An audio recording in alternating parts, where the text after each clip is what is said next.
July 17th, 1944, 0622, Keflavik Airfield, Iceland. The B-29 Superfortress came in trailing smoke from its number 4 engine.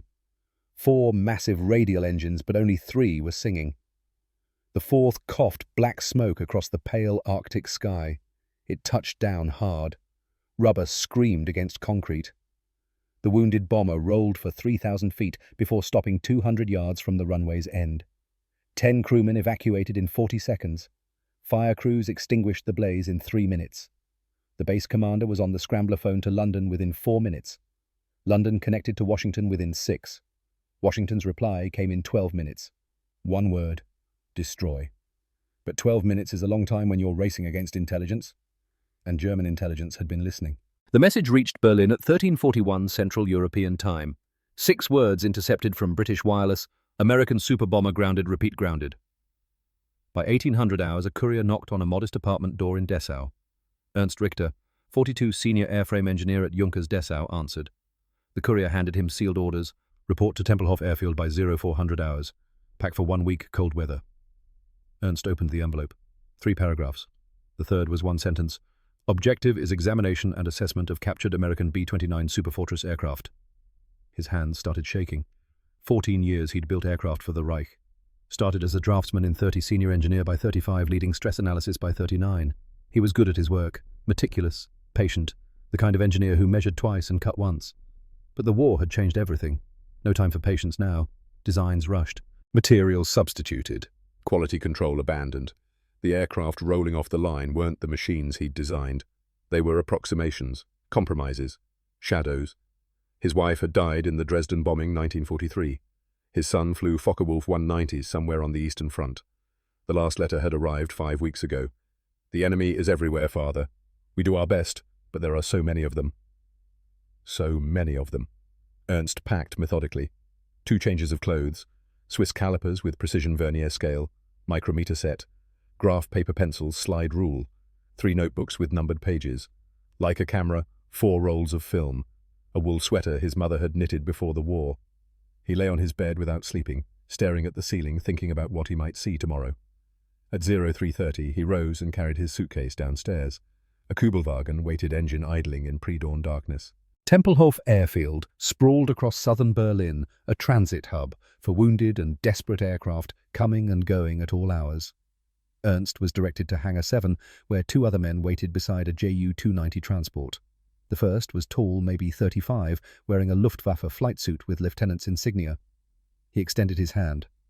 Lieutenant Klaus Weber, test pilot, Rechlin, Proving Grounds. Klaus had a firm grip and the easy confidence of someone who'd never lost at anything that mattered. The second man was older 60s, carrying a battered briefcase. Herr Vogel, technical documentation. Do either of you know what we're actually doing? Ernst asked. Klaus grinned. Going to Iceland to examine an American super bomber. Should be quite interesting. How long do we have? 48 hours, maybe less. The British are holding the site, but the Americans want it destroyed. 48 hours to analyze an entire aircraft. You can sleep when you're dead, Richter. Klaus clapped his shoulder. Wheels up in 20 minutes. The Ju-290 lifted into pre-dawn darkness. Ernst sat by a window watching Germany fall away below. Berlin was a smudge dotted with fires. Then clouds swallowed everything. Klaus sat across from him, relaxed. So, what do you think we'll find? I don't know. Come on. You're the expert. What are the Americans capable of? Ernst considered. They have resources we don't. Raw materials, industrial capacity. But do they have skill, engineering tradition? That's why we're going. Klaus leaned back. I'll tell you what I think. We'll find a big lumbering bomber held together with American optimism and cheap aluminum. Impressive from a distance, but crude up close. The Americans are good at mass production, sure. Tanks, trucks. But precision aircraft, that requires something they don't have. What's that? Culture. Heritage. Craftsmanship. You can't teach in a factory. Ernst turned back to the window. Nothing but grey clouds. They flew northwest for 9 hours, refuelling once in Norway at a captured airfield. The ground crew looked exhausted, moving like ghosts. British bomb us every 3rd night, the crew chief said. We fill craters during the day. They make new ones at night. Iceland appeared through coastal fog, a rocky moonscape of black sand and green moss. Keflavik materialized below a grid of runways carved into volcanic rock. They touched down hard at 04:15 July 20th. 21 hours since the B-29 had landed. 27 hours left before destruction. Waiting on the tarmac was a British officer, mid-30s, RAF insignia expression of deep skepticism. Klaus saluted. "Lieutenant Weber, Luftwaffe. We're here to inspect the American aircraft." The officer returned the salute without enthusiasm. "Sergeant Duncan MacLeod, RAF Technical Liaison." I'm your minder for the next 36 hours. 36? We were told 48. Plans changed. Demolition team arrives 0600 on the 22nd. That's 36 hours from now. Not negotiable. He cut off Klaus's protest. "And I'll be watching everything. You take no parts. You remove no components. You photograph only what I approve. Break these rules, you're on the next plane home. Clear?" "Clear," Ernst said quietly.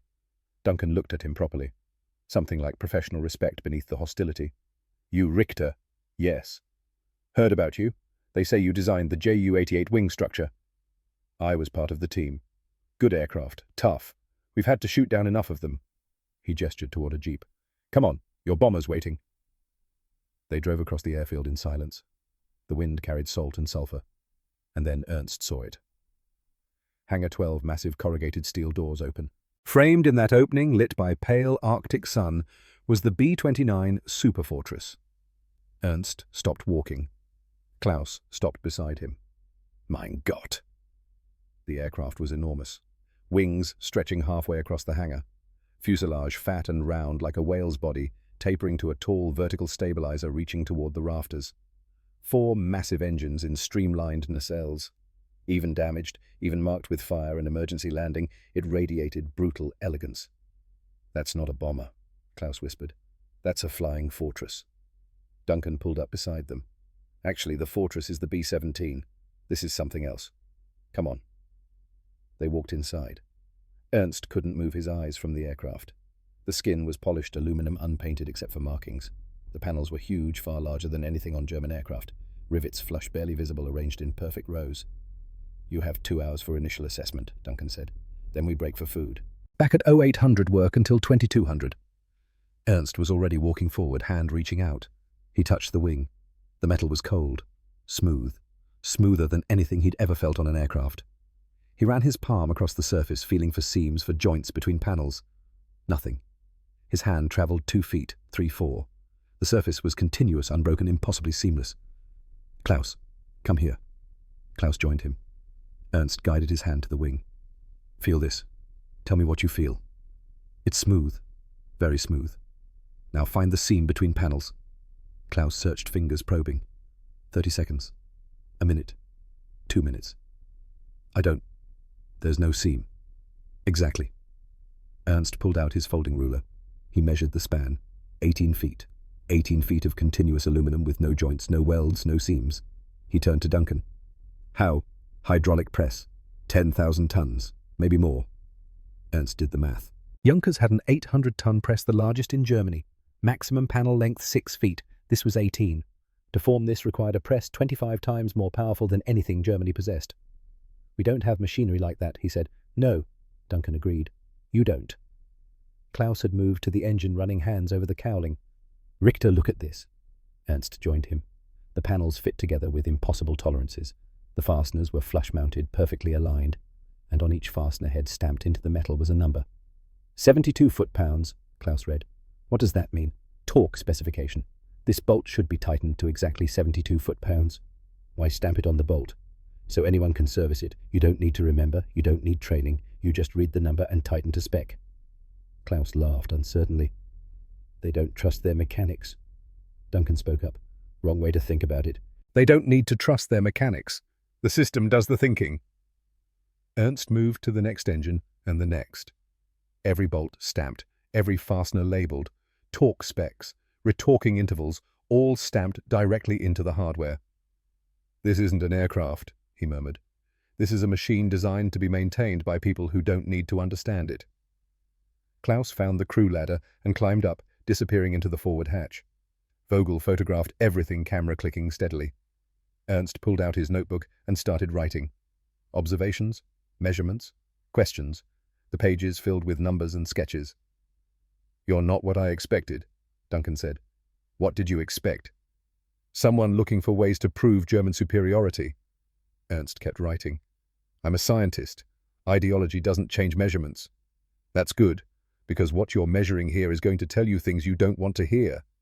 Klaus's voice echoed from inside. Richter, you need to see this. Ernst climbed through the forward hatch. The interior was dim, lit by light through small windows. As his eyes adjusted, he saw what Klaus was staring at. The cabin was pressurized. You could tell by the sealed bulkheads, thick windows, complex conduits. But what struck Ernst wasn't the engineering. It was the seats.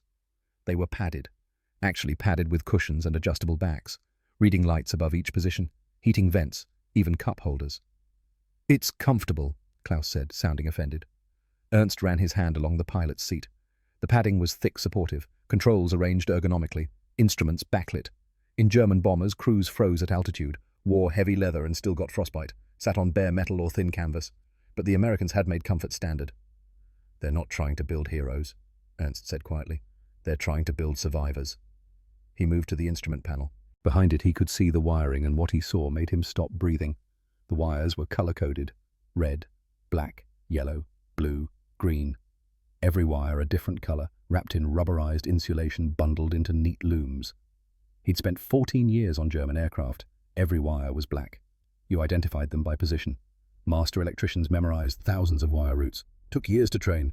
Here you just followed the colors. A simple change, obvious. But no one in Germany had done it because they'd never needed to. They had master electricians. But what happened when your master electrician died? The knowledge died with him, unless you made the system remember for you.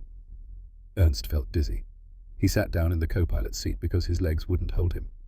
Klaus was examining the oxygen system. This is impressive, but it's still just an aircraft. We can build something similar. No, Ernst said. We can't. Why not? Because this isn't just an aircraft. It's the product of a system we don't have. Ernst pulled out a waterproof pouch from beneath the instrument panel. Inside was a technical manual bound in heavy canvas.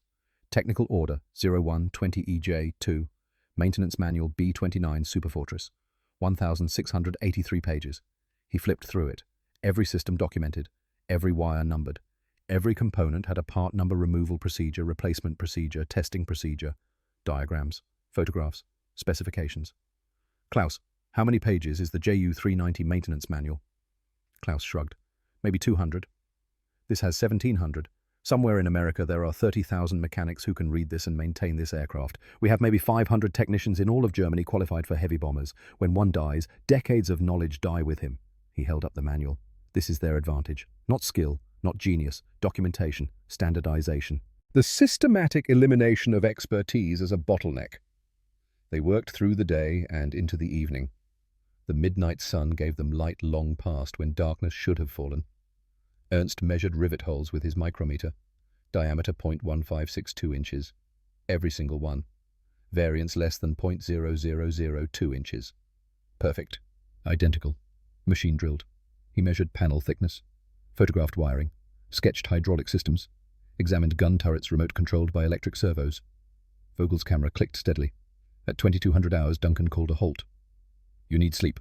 Back at 0600. They returned to temporary barracks, 3 cots in a cold room. Ernst lay awake staring at the ceiling. Numbers and measurements cycled through his mind. Every observation pointed to the same conclusion. The B-29 wasn't just a good aircraft. It was the logical result of a manufacturing system Germany didn't have and couldn't build. They were racing a competitor who'd already crossed the finish line. He thought about his son flying obsolescent aircraft.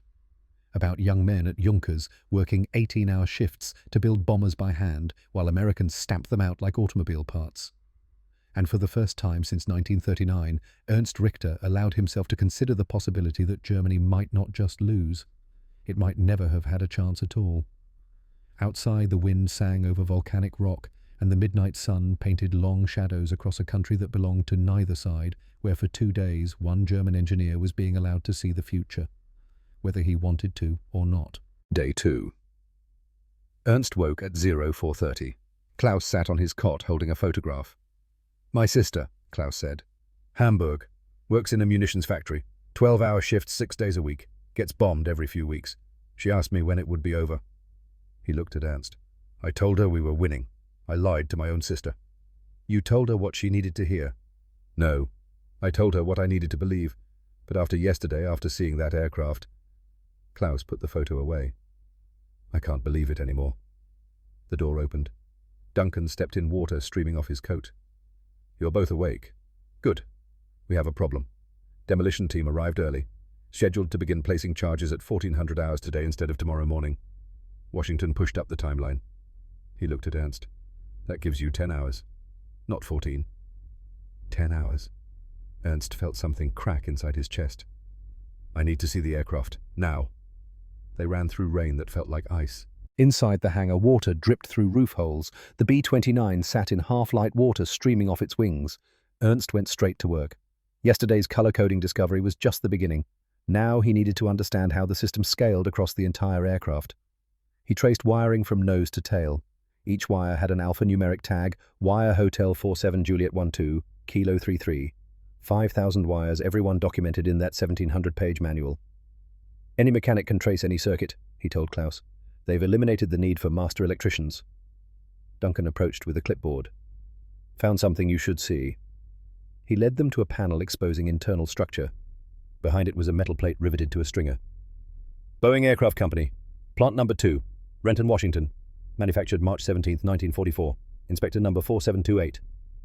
Ernst stared. Inspector 4728. Means they have at least that many inspectors, Duncan said. In one plant. Klaus looked between them. That can't be right. It's not possible for you, Duncan corrected. Ernst pulled out his notebook, hands shaking slightly. Inspector 47228 in one plant. Junkers-Dessau had 12 inspectors total. 12 men responsible for quality control across an entire aircraft manufacturing facility. The Americans had nearly 5,000 in a single plant. He moved to examine the rivet holes more systematically. He needed data, evidence, proof that couldn't be dismissed. He measured 200 rivets across wing, fuselage and tail, every single one 0.1562 inches diameter, plus or minus 0.0002 inches. Perfect circles, perfect spacing, 0.875 inches, center to center, arranged in a perfect grid. Why measure rivets for hours? Klaus asked, impatient. Because these rivets tell me how they think. In Germany, each riveter has his own style. Spacing varies 2 to 3 millimeters. Here, machines punch holes. Every hole identical, every rivet interchangeable. Ernst examined the engine mounts. The entire power plant hung from 4 bolts. 4 massive bolts attaching to a steel firewall mount. The whole assembly engine and mount together could be removed as a unit. At Junkers, changing an engine required 2 days by a specialized crew. Dozens of connections, fuel lines, oil lines, hydraulics, electrical control cables, exhaust, each connection different, each requiring specific knowledge. Here, everything was standardized. Quick disconnect fittings, plug-type electrical connectors, standardized mounting points. It's modular, Ernst said. Self-contained units that can be quickly replaced. You don't repair in the field. You swap the broken module for a working one. Duncan nodded. They figured out early that field repairs are inefficient. Better to design for rapid replacement. Ernst thought about Luftwaffe maintenance. Aircraft spending weeks at forward airfields while mechanics improvised repairs. Engines rebuilt in tents while enemy fighters controlled the skies. The Americans had designed the problem out of existence. Duncan pulled out a folded paper. British intelligence. Summary of Boeing production facilities. He read, Plant 1, Wichita, Kansas. 31,000 workers, 3 shifts. Plant 2, Renton, Washington. 28,000 workers, 3 shifts. Plant 3, Marietta, Georgia. 34,000 workers, 3 shifts. Plant 4, Omaha, Nebraska. 26,000 workers, 3 shifts. The numbers hung in cold air like an accusation. Ernst calculated automatically. 4 plants. 119,000 workers, all building the same aircraft, all following the same procedures, using the same tools, reading the same manuals. Junkers-Dessau.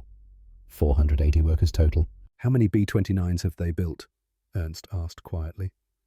Duncan consulted his notes. As of June 1st, approximately 1,200 delivered. Production rate in June was 375 aircraft. They're projecting 500 per month by December. 500 per month. Ernst felt the ground tilt. 500 B-29s per month meant 16 per day. 1 aircraft completed every 90 minutes around the clock. Germany's entire bomber production, all types combined, was maybe 200 aircraft per month, on good months, when factories weren't being bombed. Klaus had gone pale. That's not possible. You can't build aircraft that fast. You can't, Duncan agreed. They can. Ernst walked away, needing space. The numbers were crushing something fundamental in his chest, some assumption about how the world worked. He found himself beneath the B-29's wing, looking up at the massive main spar, a single forged piece, not built up from smaller components. One continuous piece of aluminum alloy machined to precise dimensions. Making this required forging equipment Germany didn't possess. Machining it required tools they couldn't build. Installing it required assembly jigs they'd never designed.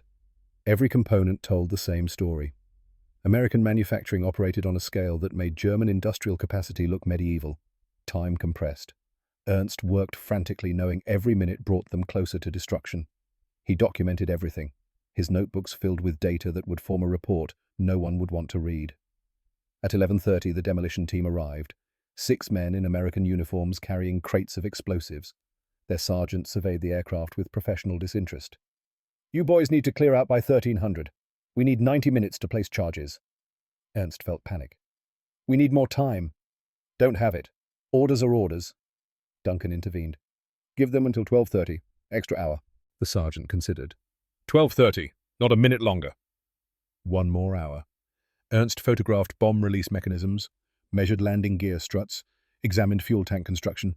Every observation confirmed what he already knew, but he needed documentation, needed proof that couldn't be dismissed. At 12:15, Klaus stopped measuring and just stood beneath the wing. "It's beautiful. I hate that it's beautiful. Beauty is beside the point. It's effective. Is there a difference? In engineering, sometimes. But when you have the resources to make something both beautiful and effective, that's when you know you're dealing with a mature industrial power." In the bomb bay, someone had written a message in chalk on the door's interior. Neat handwriting. "To whoever finds this, we got hit by flak over France. Lost number 3 engine and hydraulics. Thought we weren't going to make it. But this bird brought us home. She's a good plane. Tough. Takes care of her crew. Treat her right. Lieutenant Morrison.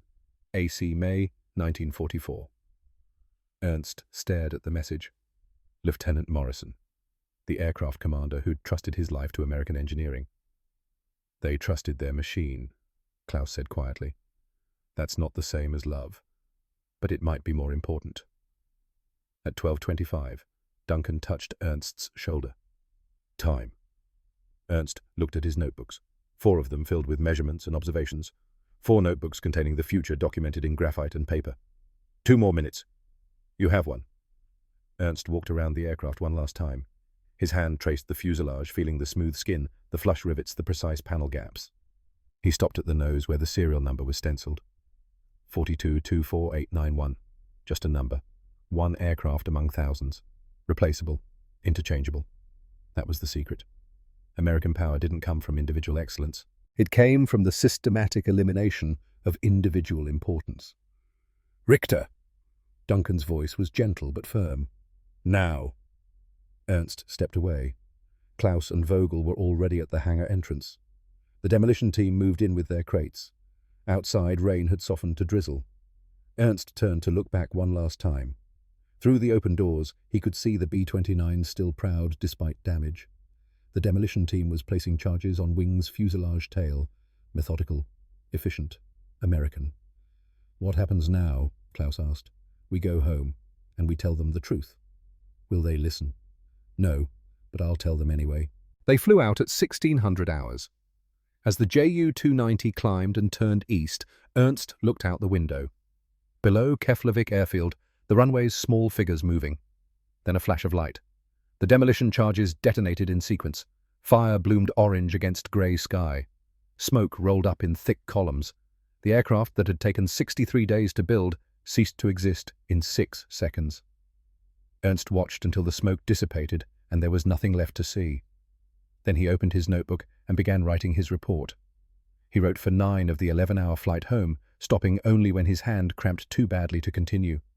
He documented everything, every measurement, every observation, every conclusion. The final report was 47 pages. The last page contained his summary.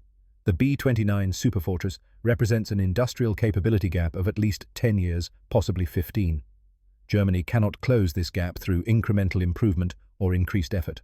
The American advantage is systemic, not individual. Manufacturing philosophy prioritizes production speed over theoretical perfection. Complete standardization enables unlimited scaling. Documentation eliminates dependence on expert knowledge. Design modularity minimizes maintenance time. Quality control through process, not craftsman skill. Germany's current approach requires resources we do not have and cannot obtain. Skilled workers cannot be trained faster than they are being lost. Manufacturing facilities cannot be protected from strategic bombing. Recommendation: German aviation strategy must accept quantitative disadvantage. We cannot match American production. We can only attempt to survive it. The B-29 is not simply an aircraft. It is evidence of an industrial methodology that has made traditional engineering craftsmanship obsolete. The future belongs to those who can manufacture perfection, not those who can design it. He signed it, dated it, closed the notebook. Klaus, who'd been sleeping, woke as they crossed into German airspace. He looked out at the countryside below. Even from altitude, the damage was visible. Bombed railways, cratered roads, cities showing gaps like missing teeth. What will you tell them? The truth. They'll hate you for it. Probably. Will it change anything? Ernst was quiet for a long moment. No, the war is already over. We just haven't admitted it yet. They landed at Tempelhof at 0300 hours, July 23rd. A staff car took them to the Air Ministry.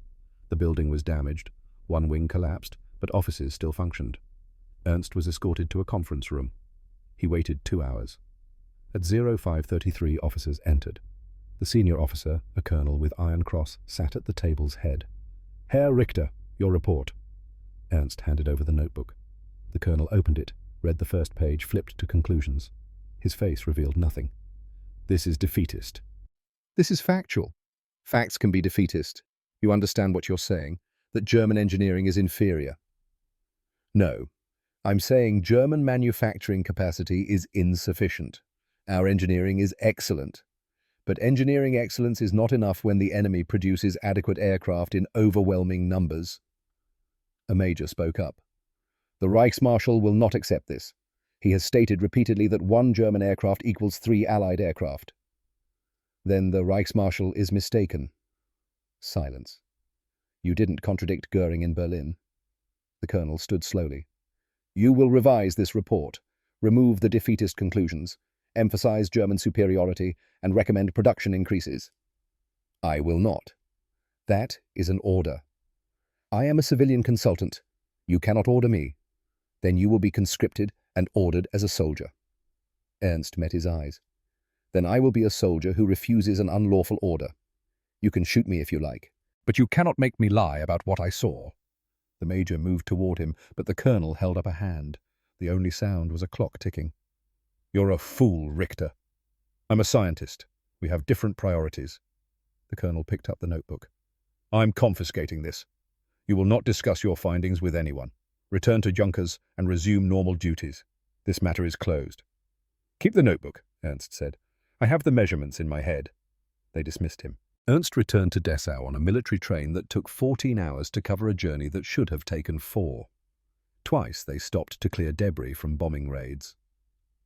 He arrived home at 1800 hours, July 24th. His apartment was exactly as he'd left it. Cold potatoes on the table, now covered in mold. He sat at his desk and wrote a letter to his son. He described Iceland, the volcanic landscape, the midnight sun. He didn't mention the B-29. He just asked if his son was eating enough, whether he was safe. Then he opened a fresh notebook and began rewriting his report from memory. Every measurement, every observation, every conclusion. If they wanted to suppress the truth, they'd have to work harder. He wrote through the night. The air raid sirens started at 0300. He ignored them and kept writing. Bombs fell somewhere east, shaking his windows. By dawn, he'd reconstructed 47 pages. Over the following days, he made 4 copies. One hidden behind books in his apartment, one in his office, one in a safety deposit box, one sent to his cousin in Switzerland with instructions to hold it until the war ended. Then he went back to work. The war ground on. Summer turned to autumn, autumn to winter. Allied armies closed in from east and west. Bombing intensified. Production declined. Workers disappeared. Materials became scarce. Ernst continued designing aircraft that would never be built in sufficient numbers. He continued calculating stress loads on structures that would be destroyed before they saw combat. In January 1945, he received a letter. 3 lines. Father, they are sending us against the bombers tomorrow. The American ones. The big silver ones. I'm not afraid. Tell Mother I love her. Your son. Ernst read it 4 times before understanding. His son didn't know his mother was dead. The letter had been delayed, lost in postal chaos. He never received another letter. 3 weeks later, official notification arrived. Oberleutnant Richter killed in action January 29, 1945, during defensive operations against American bomber formations. No details, just the date and killed in action. Ernst kept the notification in his desk drawer next to the last letter. His son's hope. The military's certainty.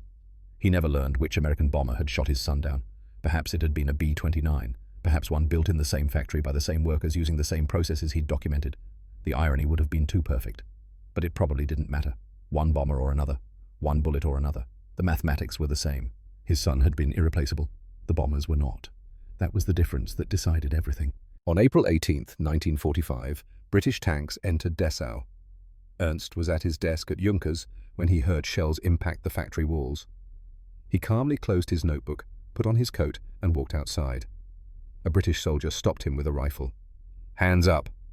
Ernst raised his hands. "I'm not armed. I'm an engineer." An officer approached. "Aircraft designer?" "Yes." "You're coming with us."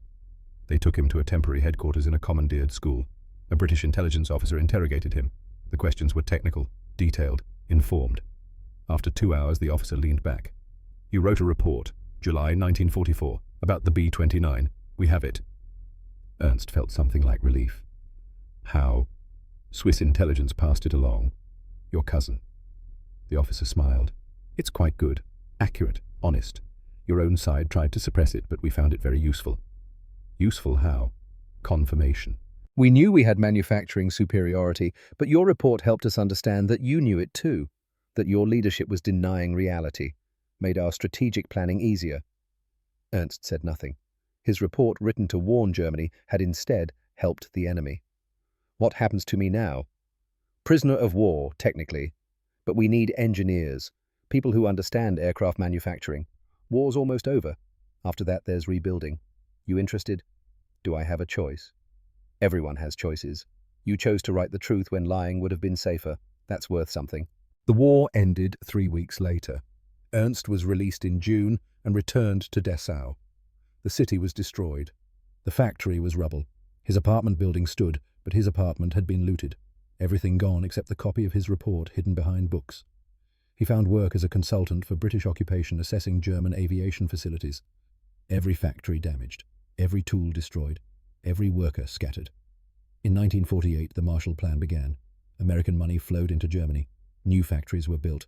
Americans brought their methodology with them. Ernst was hired to help design a new aircraft manufacturing facility in Augsburg. The Americans insisted on their approach. Assembly lines, standardized tooling, comprehensive documentation, process control. Everything the B-29 had taught him was now being implemented in Germany. One day, walking through the new factory, Ernst stopped at a riveting station. A young German worker, maybe 20, was using a pneumatic rivet gun. The spacing was perfect, the depth consistent. The worker had been trained for 2 weeks. An American supervisor stood nearby, checking work against a printed specification sheet. "Good work, Hans. Next panel." Ernst thought about craftsmen at Junkers who'd taken years to master their skills, men who'd died in bombing raids or been conscripted or given up when the war made their expertise irrelevant. This young worker would never have their skill, but he didn't need it. The system provided the skill. "Herr Richter." Ernst turned. A man in civilian clothes stood behind him. American, maybe 45, with confident bearing. "My name is David Morrison. I understand you examined one of our B-29s. In Iceland 44. Ernst stared. "Morrison, serial 4224891. You wrote the message in the bomb bay." Morrison looked surprised, then pleased. "You saw that I was the original aircraft commander. We flew her on 3 combat missions over France in May. Then I was rotated stateside for instructor duty. They assigned a new crew." He paused. "When I heard she'd gone down in Iceland on a ferry flight..." He didn't finish. "The new crew survived the landing," Ernst said quietly. "Your aircraft protected them to the end." "That's something, at least." Morrison extended his hand. "I'm helping set up this factory. Could use someone with your knowledge, someone who understands both approaches, German precision and American efficiency." Ernst shook his hand. I thought we lost. You did, but the war's over. Now comes the harder part, building something better than what we destroyed. Years passed. The factory grew. German aviation rebuilt itself on American principles, modified by German attention to detail. By 1955, the facility produced aircraft for Lufthansa.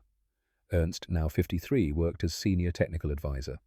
He trained young engineers. He reviewed designs. He ensured quality. One morning, he received an invitation. Hanover Air Show, Boeing demonstrating their new 707 jet airliner. As a consultant to German aviation, Ernst was invited. The air show was held in late May, clear and warm. Thousands attended. Ernst wandered through displays looking at aircraft from a dozen nations. Jets, now not propeller-driven planes. At 1400 hours, the announcement came.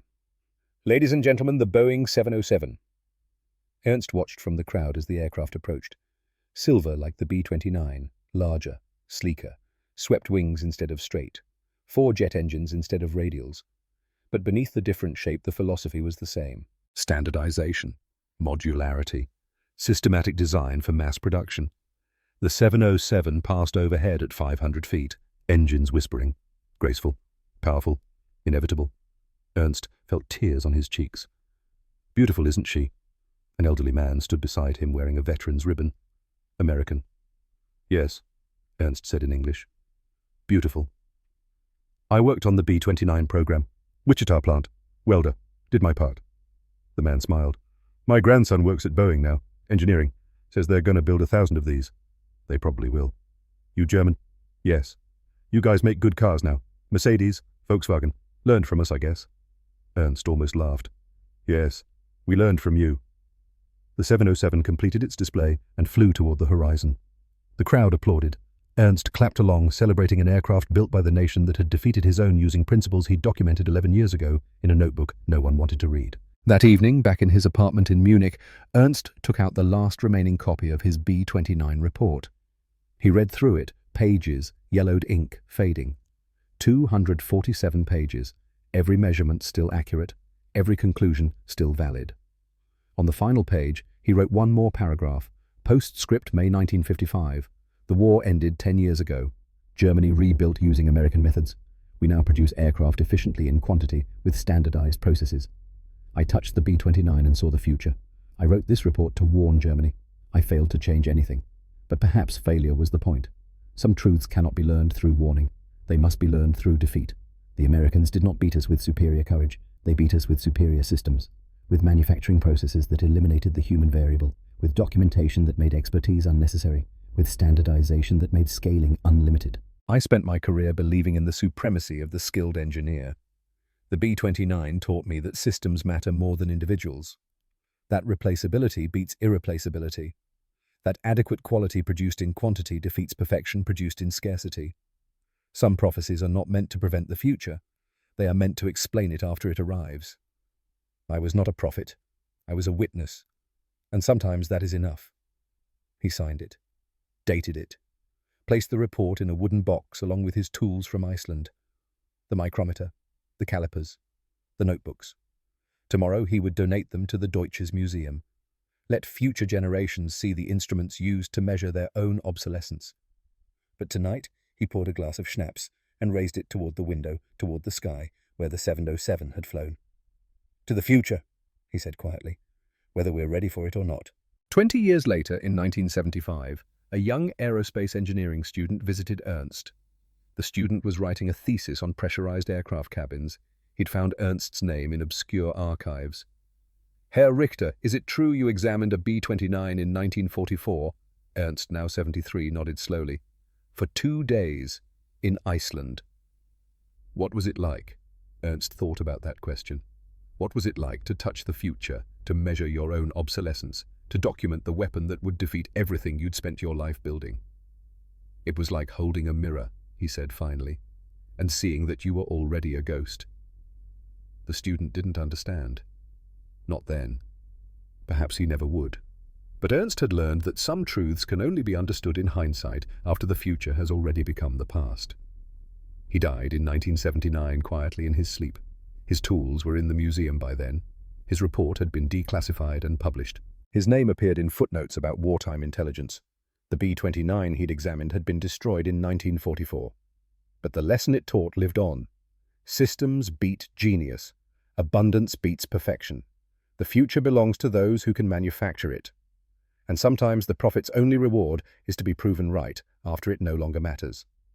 Ernst Richter understood that, and in the end, understanding was enough.